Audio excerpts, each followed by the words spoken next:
Hello and welcome to Sarushi classes. So let's start reading NCERT's class 6 Social and Political Sciences first chapter. Before reading first chapter we are going to read this Preamble of Constitution of India.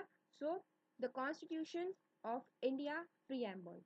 We the people of India having solemnly resolved to constitute India into a sovereign, socialist, secular, democratic republic and to secure to all its citizens justice, social, economic and political liberty of thoughts, expression, belief, faith and worship, equality of status and of opportunity and to promote among them all fraternity, assuring the dignity of the individual and the unity and the integrity of the nation. In our Constituent Assembly, this 26th day of November 1949, do hereby adopt, enact, and give to ourselves this Constitution. So, we are done with the reading of the preamble. Let's move ahead. So, we are going to start with the reading of the first chapter. This will kind of an audiobook, so you can see it and listen to it. And first chapter is understanding diversity. So look around look around you in the classroom. Do you see anyone who looks exactly like you? In this chapter, you will learn that people are different from each other in many ways. Not only do they look different, but they might also belong to different regional, cultural, or religious backgrounds. So, these differences enrich our lives in many ways and also make them more fun. So, all these different people who come from all kinds of backgrounds and belong to all kinds of religions and cultures help to make India so interesting and so diverse. So, what does diversity add to our lives was the question. How did India became like this? Are all kinds of our difference a part of diversity? Can diversity also be a part of unity? Read this chapter to find some answers. So here you will see some beautiful sketches, some drawings. So three children around your age have drawn the figures, these figures. So use the empty box to draw your human figure. Is your drawing similar to any of others? The chances are that your drawing is quite different from the other three, which you can see are quite different from each other. This is because each one of us has a unique drawing style. We do not only don't look exactly like each other but also differ in terms of language we speak, our cultural backgrounds, the religious rituals we observe, and of course the way we draw. So now ask your teacher to help you check how many of you have similar answers. So let's read. Fill out the following information about yourself. When I go out, I like wearing dash dash. At home, I speak in dash dash. My favorite sport is dash dash. I like reading books about dash dash. Now ask your teacher to help you check how many of you have similar answers, and is there anyone whose list matches yours exactly? Probably not, but many of you may have similar answers. How many like reading the same kinds of books? How many different languages are spoken by the students in your class? By now, you must have recognized the many ways in which you are quite like some of your classmates and other ways in which you are different from them. Something about making friends. So, do you think it would be easy for you to make friends with someone who was very different from you? Read the following story and think about this. I had meant it as a joke made up for a small ragged boy who sold newspaper at the Janpat crossing at the busy intersection. Every time I cycled past, he would run after me, holding out the English paper and screaming out the evening's headline in a mixture of Hindi and English words. This time I stopped by the pavement and asked for the Hindi papers. His mouth fell open like, ah, you mean you know Hindi? He asked. Of course, I said as I paid for the paper. Why? What did you think? He paused, but you look so Angrez, he said. You mean you can even read Hindi? Of course I can, I said, this time a little impatiently. I can speak, read, and write Hindi. Hindi is one of the subjects I study in school. Subjects? He asked. How could I explain what a subject was to someone who had never been to the school? Well, it is something, I began, but the lights changed and the honking behind me grew hundredfold, and I let myself be pushed along with the rest of the traffic. Hmm. The next day he was there again, smiling at me and holding out a Hindi paper. भैया, he said, आपका अखबार. अब बताइए ये subject क्या चीज है? The English word sounded strange on his tongue. It sounded like its other meaning in English, to be ruled by someone else. Oh, it's just something to study, I said. And then, because the red light had come on, I asked him, have you ever been to school? Never, he answered. And he added proudly, I began working when I was so high. He measured himself against my cycle seat. First, my mother used to come with me, but I can do it all alone.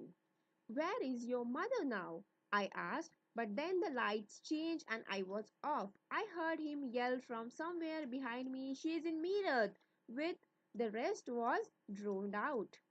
My name is Samir, he said the next day, and very shyly he asked, what's yours? It was incredible. My bicycle wobbled. My name is Samir too. I said, what? His eyes lit up. Yes, I grinned at him. It's another name for Hanuman's father, you know. So now you are Samir Ek and I am Samir Do, he said triumphantly. Something like that. I answered, and then I held out my hand. Hath milao Samir do. His hand nestled in mine like a little bird. I could still feel its warmth as I cycled away. The next day, he did not have his usual smile for me. There is in trouble in Meerut, he said. Many people are being killed there in riots. I looked at headlines, communal raids, it blazed, but Sami, I began, I am a Muslim, Samir, he said in answer, and all people are in Meerut. His eyes filled with tears, and when I touched his shoulder, he would not look up. He was not at the crossing the day after, neither the day after nor ever again, and no newspaper in English or Hindi can tell me where my Samir Do has gone. Name three ways in which Samir Ek and Samir Do were different. Did these differences prevent them from becoming friends? While Samir Ek is more familiar with English, Samir Do speaks Hindi. Although they both are more at home in different languages, they still communicated with each other. They made the effort to do so because this was what was important to them. Samir Ek and Samir Do also come from different religions and cultural backgrounds, while Samir Ek is Hindu, Samir Do is a Muslim. Different religions and cultural backgrounds such as these are an aspect of diversity. Make a list of festivals that might have been celebrated by the two boys, like Samir Ek and Samir Do. can you think of a situation in which you met friends with someone who was very different from you? Write a story that describes this. In addition to their diverse religious and cultural backgrounds, there are other ways in which Samir Ek and Samir Do are different from each other. For example, while Samir Ek goes to school, Samir Do sells newspapers. Discuss why do you think Samir Do did not attend school? Do you think it would have been easy for him to attend school if he wanted to? In your opinion, is it a fair situation that some children get to go to school and others don't? Sami, though, did not have the opportunity to attend school. Perhaps you have noticed that there are several people in the area where you live who are poor and who don't have enough to eat or wear, and sometimes not even a place to live.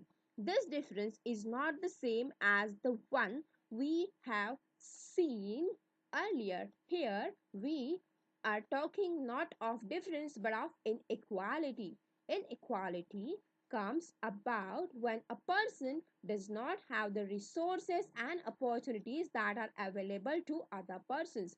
The caste system is another example of inequality. Remember, the caste system is another example of inequality. According to this, society was divided into different groups depending upon the work that people did, and they were supposed to remain in those groups. So if your parents were potter, you could only become a potter, nothing else. This system was considered irreversible, and because you were not supposed to change your profession, it was not considered necessary for you to know anything more than what you needed in your profession. This created a situation of inequality. You will read more about this and other inequalities in the following chapters. What does diversity added to our lives? Just like Sami Ek and Sami Do become friends, you might have friends who are very different from you. You have probably eaten different kinds of food in their homes, celebrated different festivals with them, tried out the clothes they wear, and learned some of their languages as well. Make a list of the food that you have eaten from different parts of India and make a list of languages besides your mother tongue that you can speak at least one or two words of. Okay, so you probably like reading and hearing stories and adventures about different animals, people, and even ghosts. Perhaps you even enjoy making up stories yourself. Many young people feel happy when they read a good story because it gives them lots of ideas to make up more stories. People who write stories get their ideas from all sorts of different places, from books and real life and from their imagination.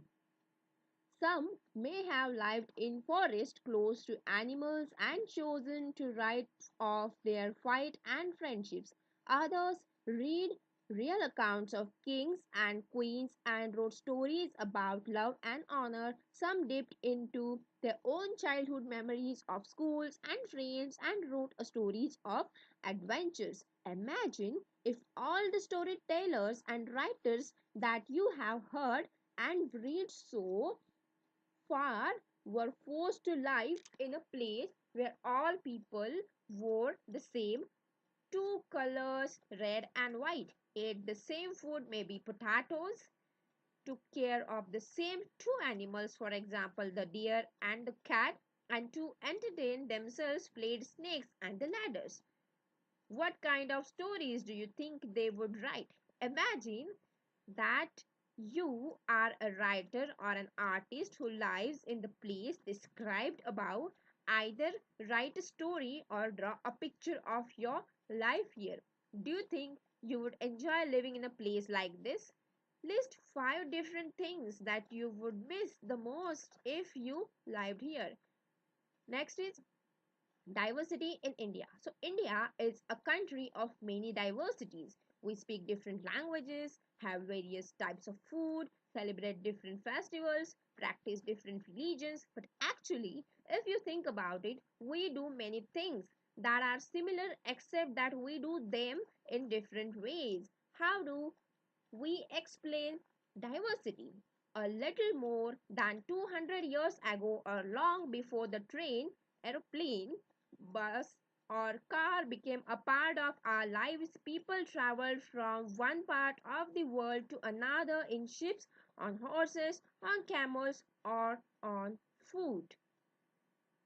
Often they went in search of new lands or new places to settle in or for people to trade with.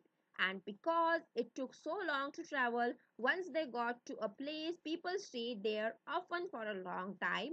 Many others left their homes because there were famines and droughts and they could not get enough to eat.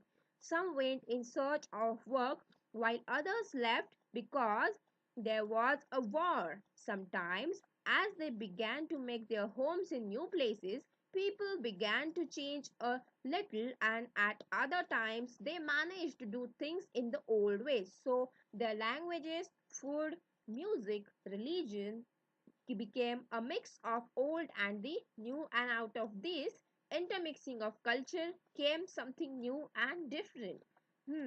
The history of many places shows us how many different cultural influences have helped to shape life and culture there. Thus, regions became very diverse because of their unique histories. Similarly, diversity also comes about when people adapt their lives to the geographical area in which they live. For example, living near the sea is quite different from living in a mountainous area. Not only do people have different clothing and eating habits, but even the kinds of work they do are different. In cities, it is often easy to forget how closely people's lives are tied to their physical surroundings. This is because in the city, people seldom grow their own vegetables and grains. Instead, they depend on market to buy all the food and other goods that they need. Let us try to understand what we mean when we say that historical and geographical factors influence the diversity of a region. We can do this by reading about life in two different parts of the country, Kerala and Ladakh. Look at the map of India in an atlas and look at Kerala and Ladakh. So, can you list three ways in which the different geographical locations of these two regions would influence the following? Like, first, food people eat, second, the clothes they wear, and third, the works they do. So here you will see a beautiful picture where the dry barren lands, it is the dry barren landscape of the mountainous desert of Ladakh. So let's read something about Ladakh. Ladakh is a desert in the mountains in the eastern part of Jammu and Kashmir. Very little agriculture is possible here since this region does not receive any rain and is covered in snow for a large part of the year. There are very few trees that can grow in the region for drinking water. People depend on the melting snow during the summer months.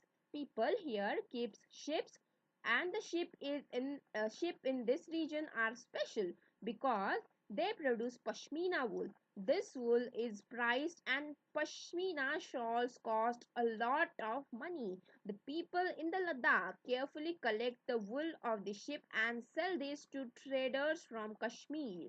Pashmina shawls are chiefly woven in Kashmir. The people eat meat and milk products like cheese and butter. Each family owns some goats, cows, and those yak cows.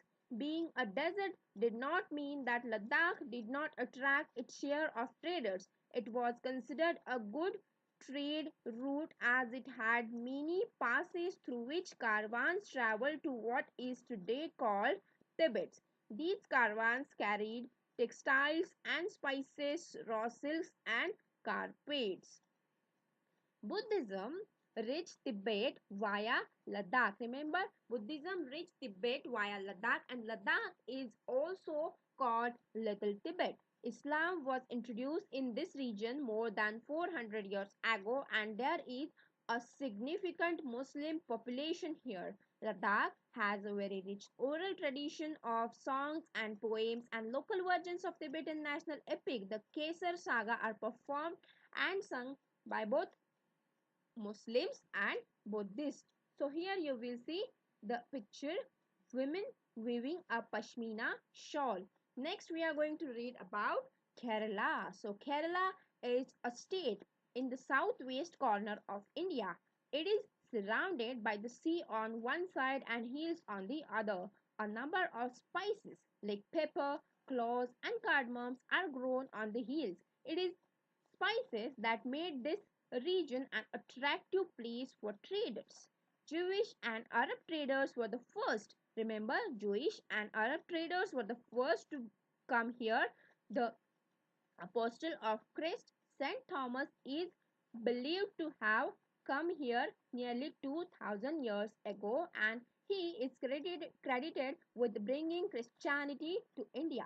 Many Arab traders also came and settled down here. Ibn Battuta, who traveled here a little less than 700 years ago, wrote a travelogue in which he described the lives of Muslims and says that they were a highly respectable community. The Portuguese discovered the sea route to India from Europe when Vasco da Gama landed with his ship here. Because of all these various historical influences, people in Kerala practice different religions such as Judaism, Islam, Christianity, Hinduism, and Buddhism. The fishing nets used here look exactly like the Chinese fishing nets and are called as chinawala. Even the utensils used for frying, it's called chinachatti, and it is believed that the word chin could have come from China. The fertile land and climate are suited to growing rice, and a majority of people here eat rice, fish, and vegetables. So here is the Chinese fishing nets, and the boat race is an important part of the Onam festival that is celebrated in Kerala.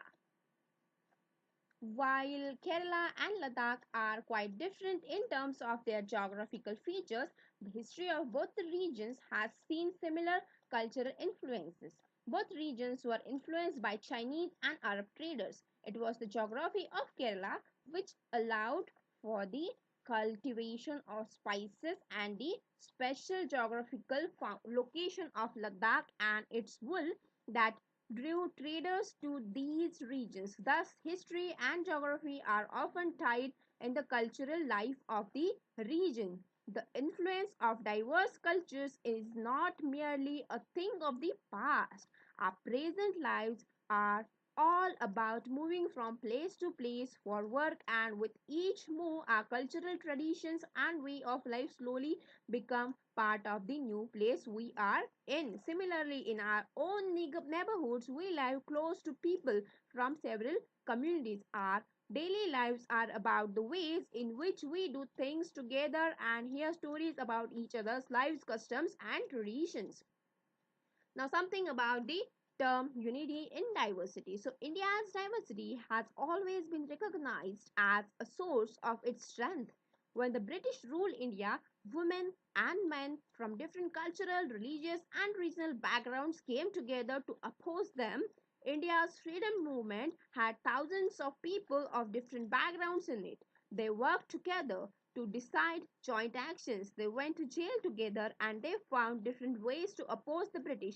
Interestingly, the British thought they could divide Indians because they were so different and then continue to rule them. But the people showed how they could be different and yet be united in their battle against the British.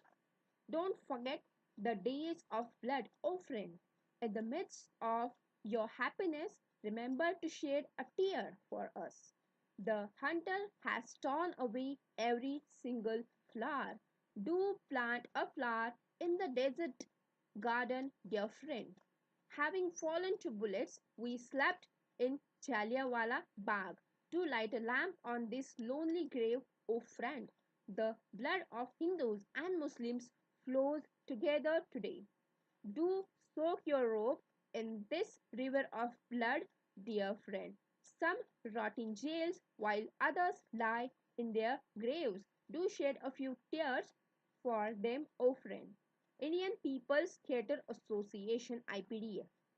So this song was sung after the Jallianwala Bagh massacre in Amritsar, in which a British general opened fire on a large group of unarmed peaceful people, killing many and wounding even more.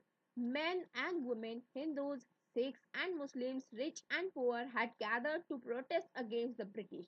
This song was composed and sung to honor the memory of those brave people. So here you will see the beautiful picture Pandit Jawaharlal Nehru delivering an Independence Day speech. So, songs and the symbols that emerged during the freedom struggle served as a constant reminder of our country's rich traditions of respect for diversity. Do you know the story of Indian flag? It was used as a symbol of protest against the British by the people everywhere. In his book The Discovery of India, Jawaharlal Nehru says that Indian unity is not something imposed from the outside, but rather it was something deeper and within its fold. The widest tolerance of belief and custom was practiced, and every variety acknowledged and even encouraged. It was Nehru who coined the phrase unity in diversity to describe the country. India's national anthem composed by Rabindranath Tagore. Remember India's national anthem composed by Rabindranath Tagore in another expression of the unity is another expression of the unity of India. In what ways does the national anthem describes this unity? So with this we have come to an end of this chapter. Here are the questions. Do have a look at them and do try to answer them. Thank you so much for listening, and we will meet in the next chapter.